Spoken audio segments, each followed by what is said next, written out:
हरियाणा की राजनीति में कभी बड़ा सियासी कद रखने वाले कुलदीप बिश्नोई आज अपने राजनीतिक वजूद को बचाए रखने के लिए जद्दोजहद करते नजर आ रहे हैं। भारतीय जनता पार्टी की राज्यसभा सांसद रेखा शर्मा द्वारा पूर्व मुख्यमंत्री स्वर्गीय भजन लाल पर की गई विवादित टिप्पणी के बाद से कुलदीप बिश्नोई ने भाजपा के कार्यक्रमों से दूरी बना ली है। कुलदीप बिश्नोई और उनके बेटे भव्य बिश्नोई भाजपा के कार्यक्रम में नजर नहीं आ रहे हैं, न ही सक्रिय रूप से भाजपा के किसी भी मुद्दे को सोशल मीडिया पर शेयर कर रहे हैं। सोशल मीडिया पर भी उन्होंने भाजपा से जुड़े संकेत हटा दिए और भाजपा से जुड़ाव के जो भी संकेत सोशल मीडिया से उनके थे वो अब नजर नहीं आते हैं। इसके उलट सोशल मीडिया के ऊपर जो उनकी पोस्ट है वो कुछ और ही राजनीतिक संकेत दे रही हैं।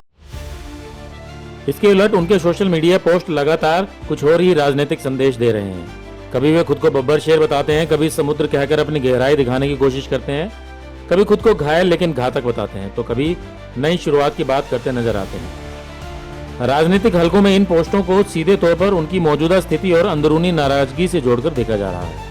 हरियाणा की राजनीति में भजन लाल परिवार के उतार चढ़ाव से सभी परिचित हैं। 2004 में कांग्रेस की सरकार बनने के बाद से इस परिवार की राजनीतिक लगातार बदलती रही। 2004 में जब कांग्रेस ने बहुमत हासिल किया और भजन लाल की जगह कांग्रेस आलाकमान ने भूपेंद्र सिंह हुड्डा को मुख्यमंत्री बनाया तो भजन लाल परिवार की राजनीति पूरी तरह से बदल गई। बाद के वर्षों में अलग पार्टी बनाना, फिर राजनीतिक संघर्ष और अंततः 2019 में ईडी छापों के बाद कुलदीप बिश्नोई का भाजपा में शामिल होना, इन सब घटनाओं ने उनके राजनीतिक सफर की दिशा बदली।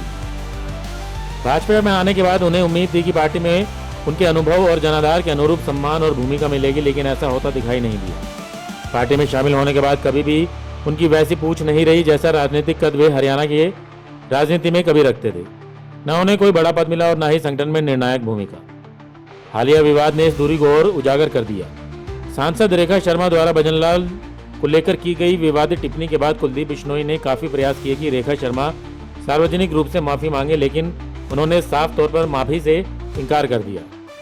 वहीं भाजपा की ओर से भी ऐसा कोई संकेत नहीं मिला कि पार्टी रेखा शर्मा को लेकर सख्त रुख अपनाने वाली है। पार्टी ने पूरे मामले को व्यक्तिगत बयान बताकर किनारा कर दिया। इस घटनाक्रम के बाद सोशल मीडिया पर बिश्नोई समर्थक लगातार हरियाणा जनहित पार्टी की पुरानी तस्वीरें और वीडियो साझा कर रहे हैं।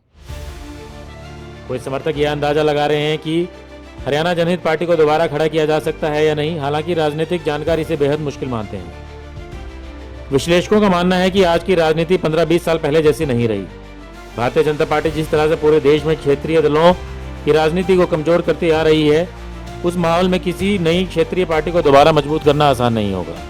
सबसे बड़ा सवाल आर्थिक और संगठनात्मक ताकत का भी है। क्या कुलदीप बिश्नोई नई पार्टी खड़ी करने के लिए जरूरी फंड जुटा पाएंगे? क्या उनके पास पुराने साथी फिर से साथ आएंगे?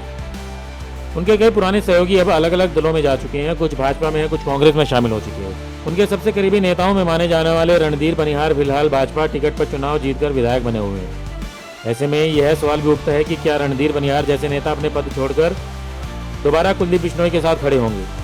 फिलहाल इसकी संभावना बेहद कम नजर आ रही है। राजनीतिक जानकारों का मानना है कि कुलदीप बिश्नोई के सोशल मीडिया पोस्ट दरअसल उनके समर्थकों को एकजुट बनाए रखने की कोशिश है। साथ ही यह भाजपा नेतृत्व पर दबाव बनाने की राजनीति भी मानी जा रही है ताकि रेखा शर्मा प्रकरण का कोई सम्मानजनक समाधान निकाला जा सके।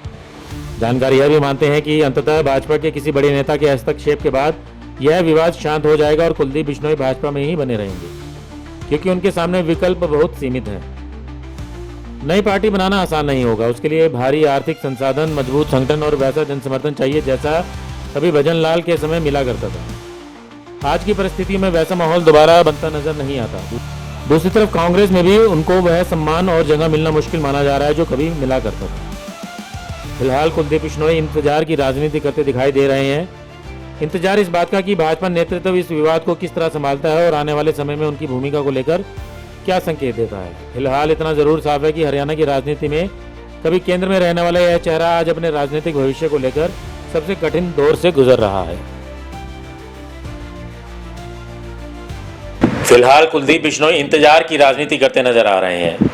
कुलदीप बिश्नोई इंतजार कर रहे हैं कि भारतीय जनता पार्टी इस विवादित मुद्दे को किस तरीके से सुलझाती है और इसके अलावा भविष्य में पार्टी में उनकी भूमिका को लेकर क्या संकेत देती है।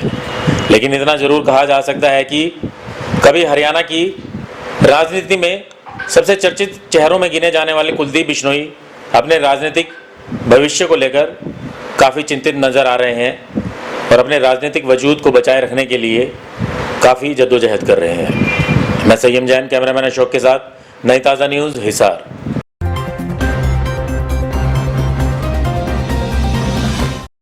लेटेस्ट वीडियोस के लिए सब्सक्राइब करें हमारा चैनल नई ताज़ा न्यूज़ और दबाएं बेल आइकॉन ताकि आप मिस ना करें कोई भी अपडेट।